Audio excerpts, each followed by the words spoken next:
Hello, and welcome to the third programme in the series covering the Victorian Standard Chart of Accounts for non-profit organisations, which is presented by the Office for the Community Sector. My name is Eddie McFall and I'm a Client Manager for Matrix On Board. I'd like to welcome you to this, the third of 4 training programmes for the Victorian Standard Chart of Accounts. The purpose of this session is to provide practical advice and guidance on the first stage of implementation and conversion of your accounting software over to the Standard Chart of Accounts.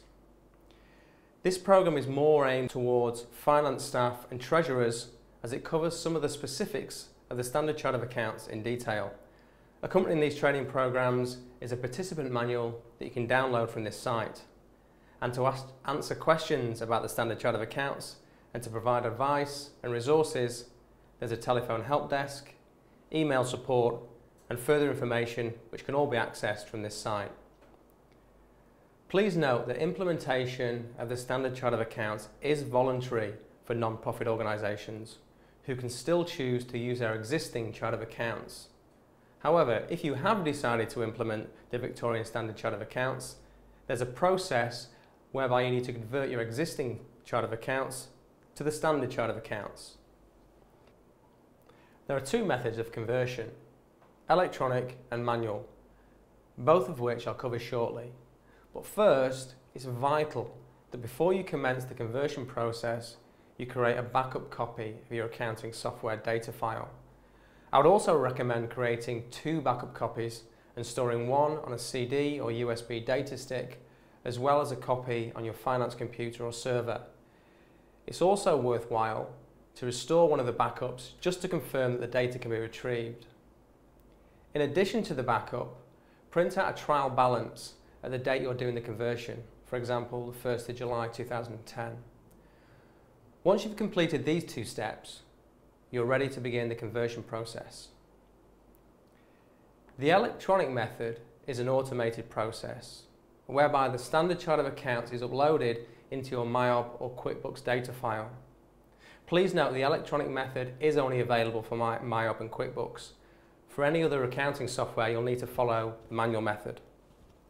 In reality, it's only really practical to do the electronic upload if you're starting a new data file that doesn't have any transactions in it.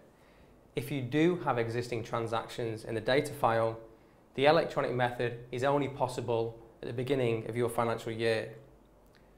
However, as said, unless you're starting a brand new data file, I really recommend that you use the manual method. If you do wish to convert electronically though, follow the links on this site where the MyOb and QuickBooks data files can be downloaded. The manual method of conversion involves 2 stages. Firstly, mapping your existing Chart of Accounts to the Standard Chart of Accounts.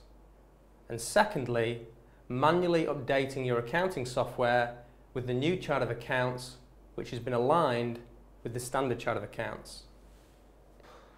One of the outcomes from the Standard Chart of Accounts project is the common language that will arise around financial transactions in the non-profit sector. And like any new language, it requires some learning. And the mapping process is where the common financial language for non-profit organisations can be born. To start with, print out a copy of your existing Chart of Accounts and trial balance, or download a copy into Excel or other electronic spreadsheet. Then, print out a copy of the Standard Chart of Accounts, or again, download a copy into Excel or other electronic spreadsheet. Basically, there's 2 ways you can do it. You can either do it manually on paper or you can do it in Excel, whichever you prefer. If you printed out your Chart of Accounts, mark dormant or redundant accounts which have a 0 balance, and they must have a 0 balance. Mark those with an X. You're no longer going to use them. Then identify accounts that you currently use and that have a clear and obvious equivalent in the Standard Chart of Accounts. Mark these with a tick. An example of these are generic accounts that pretty much everybody uses, such as salaries and wages or audit fees. Now mark the remaining accounts with a question mark. What you're going to do is review each of these accounts one by one and compare against the Standard Chart of Account names and data dictionary to ascertain the account in the standard chart that is most closely matched with your existing one. Now this is where the data dictionary is particularly useful. You may need to read 2 or 3 descriptions before you discover the right account in the standard charts, but it'll be worthwhile. You may also wish to discuss it with your colleagues, your treasurer, to ensure there's a shared understanding of how this account will be dealt with in your new chart of accounts. And you can always use the resources on this website if you need further advice.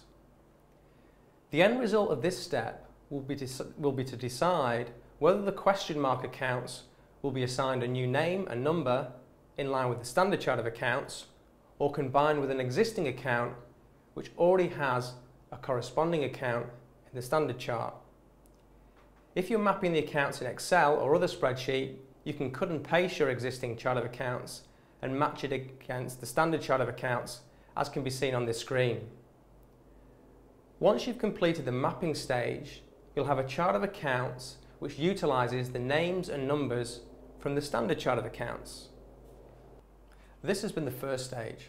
The second stage is to update your accounting software to reflect your new chart of accounts. This will be covered in the next training program. So that brings us to the end of this session. Now I know we've covered a lot of ground and introduced some particularly technical aspects, so I recommend watching this session again to build your confidence around this stage of the implementation. Join me for the 4th and final program in this series, which will complete the implementation of the Victorian Standard Chart of Accounts. Thank you.